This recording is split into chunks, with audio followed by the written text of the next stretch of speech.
Hi, my name is Gautam, and I actually stay in Malkajgiri itself. Like, I had this back pain.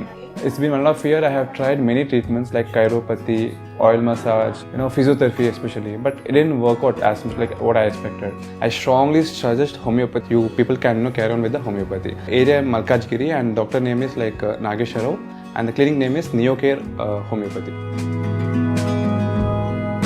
Shri గణేశాయ నమః, శ్రీ సరస్వతే నమః, శ్రీ పాదవల్లభ నృసింహ సరస్వతి, శ్రీ గురు దత్తాత్రేయాయ నమః. గురు బ్రహ్మ గురు విష్ణు గురుదేవో మహేశ్వర, గురు సాక్షాత్ పరబ్రహ్మ, తస్మై శ్రీ గురువే నమః. ఓం అసాధ్య సాధక స్వామి అసాధ్యం తం కిం వద రామదూత కృపా సింధో మత్కార్యం సాధేన ప్రభు. ప్రపంచంలో గురువు లేనిది ఈ ప్రపంచమే లేదు. అజ్ఞానంలో ఉన్నవాడికి జ్ఞానాన్ని ప్రసాదించేవాడు గురువు.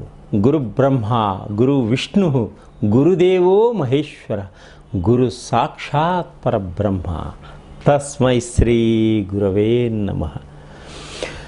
గురువు దేవగురువు, ఇతడు సద్బ్రాహ్మణుడు.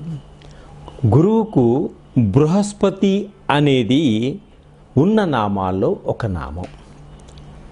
ఇతడికి వాచస్పతి, దేవేజ్యుడు, అంగీరస, జీవ అనే ఇతర నామాలు కూడా ఉన్నాయి. ఆదివారం మొదలయ్యే వారాలలో గురువుది 5వ స్థానం, అందుకే దాన్ని బృహస్పతి వారము కూడా అని అంటారు, గురువారము అని కూడా అంటారు. గురుగ్రహం పురుషగ్రహం. దీనికి అధిదేవత బ్రహ్మదేవుడు. రుచులలో తీపికి కారకుడు గురువు. వయస్సు 30. ప్రకృతి కప ప్రకృతి, హేమంత ఋతువుకు అధిపతి గురువు. తత్వం ఆకాశతత్వం. దిక్కు ఈశాన్య దిక్కు. ఇతడు ఈశాన్య దిక్కును సూచిస్తూ ఉంటాడు. లోహము బంగారము, బంగారు లోహంలోనే పుష్యరాగాన్ని పెడతారు. రత్నము పుష్యరాగం. గురువు దిగ్బలం కలిగి ఉంటాడు. గోదావరి వింధ్య పర్వత నడుమ ఉన్న భూమికి గురువు అధిదేవుడు, అధిపతి. గురువు పునర్వసు నక్షత్రము, విశాఖ నక్షత్రము, పూర్వభాద్ర నక్షత్రములకు అధిపతి. అంటే పునర్వసు, విశాఖ, పూర్వభాద్ర నక్షత్ర జాతకులకు గురుదశ ప్రారంభ దశ. గురువు కర్కాటక రాశి ఉచ్చరాశి. గురువుకు మకర రాశిలో నీచ స్థితిని పొందుతాడు కాబట్టి నీచరాశి మకర రాశి. గురువు ధనుస్సు రాశిలోను మీనరాశిలోను ఆధిపత్యం వహిస్తూ ఉంటాడు.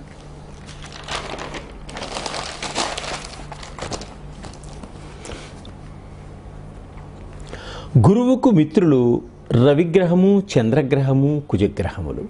అలాగే శత్రుగ్రహములు బుధగ్రహము, శుక్రుడు, సముడు, శనీశ్వరుడు. గురువు 16 సంవత్సరములు ఉంటాడు. గురువు 16 సంవత్సరములు ఉంటాడు దశలో. స్వభావం మృదు స్వభావం. సత్వగుణం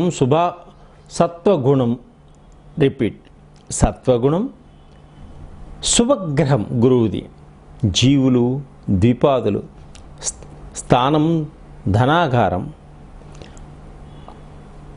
ఆత్మాధికారకత్వం, జ్ఞానము, ధాతువు, కొవ్వు, కుటుంబ సభ్యులు, పుత్రుడు, గృహ, దిగ్బంధం తూర్పు, వర్ణము పసుపు.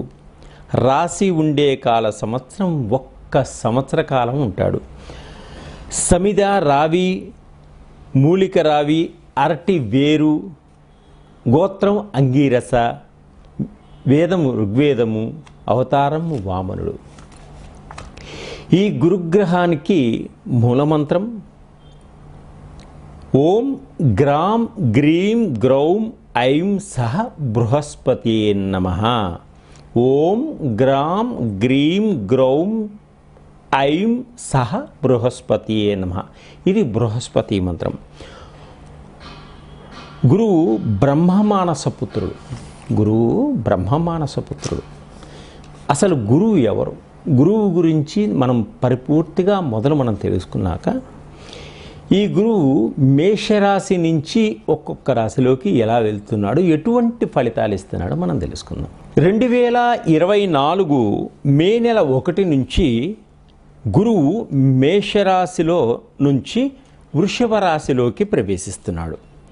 మే 1 నుంచి గురువు మేషరాశి నుంచి వృషభ రాశిలోనికి ప్రవేశిస్తున్నాడు. గురువు యొక్క మార్పు ఈ ద్వాదశ రాశులపై ఎటువంటి ఫలితాలను ఇస్తుంది ఇప్పుడు మనం తెలుసుకుందాం.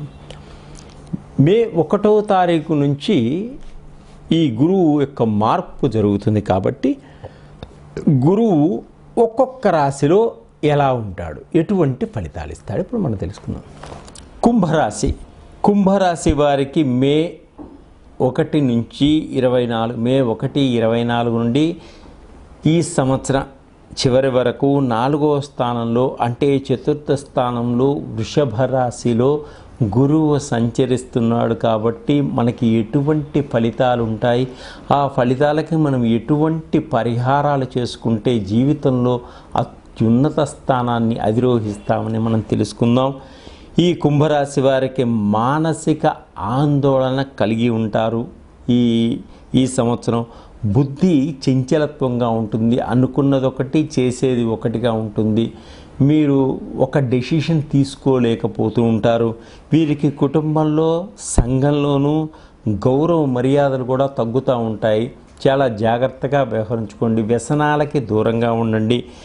వీరి మాటకు సంఘంలో కొంత గౌరవం తగ్గి వీరికి కూడా విలువ తగ్గుతుంది కాబట్టి వీరు ఆచితూచి మాట్లాడండి. ప్రతి వారితోనూ కలుపుకోలుతనంగా ఉండండి. వ్యాపారాల్లో కొంత ధన నష్టం కలుగుతుంది కాబట్టి ఉన్న వ్యాపారాన్ని చాలా జాగ్రత్తగా చేసుకోండి. కొత్త పెట్టుబడులు పెట్టకండి. భాగస్వాములతో జాగ్రత్తగా ఉండండి. మార్పిడి జరుగుతుంది. గృహంలో ఉన్నవారికి స్థానచలనం కూడా జరిగేటువంటి సూచనలు ఉన్నాయి.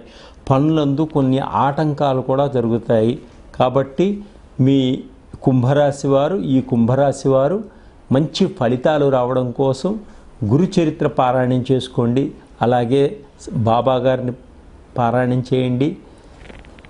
రాఘవేంద్ర స్వామిని కూడా పూజించుకోండి. దక్షిణామూర్తి స్తోత్రాన్ని మటుకు ప్రతిరోజు పఠించండి. అలాగే ఇంకా కొన్ని పరిహారాలు మేము చెప్తున్నా, ఆ పరిహారాలన్నీ కూడా మీరు పాటించడం వల్ల గురువు యొక్క అనుగ్రహ కటాక్షాలు పొందగలుగుతారు. నష్టపోకుండా ఉంటారు. ఆర్థిక ఇబ్బందుల నుంచి కూడా బయటపడతారు. సర్వే జనా సుఖినో భవంతు. శివ సహస్రనామాన్ని ప్రతిరోజు పఠించటం వల్ల, దక్షిణామూర్తి యొక్క స్తోత్రాన్ని పఠించటం వల్ల గురువు యొక్క అనుగ్రహ కటాక్షాలకు తొందరగా దగ్గరవుతారు. అలాగే మీకు వీలున్నప్పుడు సోమవారం నాడు ఈశ్వరుడికి రుద్రాభిషేకం చేయించుకోండి. ఇంకా ఎక్కువ కష్టాలు ఇబ్బందులు ఉన్నప్పుడు నమక చెమకాలతోటి మాస శివరాత్రి నాడు శివుడికి అభిషేకం చేయించుకోవడం వల్ల మీకు ఉన్నటువంటి కష్టాలన్నీ త్వరగా తొలగిపోతాయి. అలాగే పసుపును తిలకంగా మీ నొసట్న దిద్దుకోండి. తప్పకుండా మీకు మంచి జరుగుతుంది. ఈ పరిహారాలు పాటించడం వల్ల తప్పకుండా మీకు ఉన్నటువంటి సమస్యలన్నీ కూడా పరిష్కారమై మీరు ఆనందంగా, ఉత్సాహంగా, ఉల్లాసంగా ఉండేటువంటి సమయం ఏర్పడుతుంది. సర్వే జనా సుఖినో భవంతు.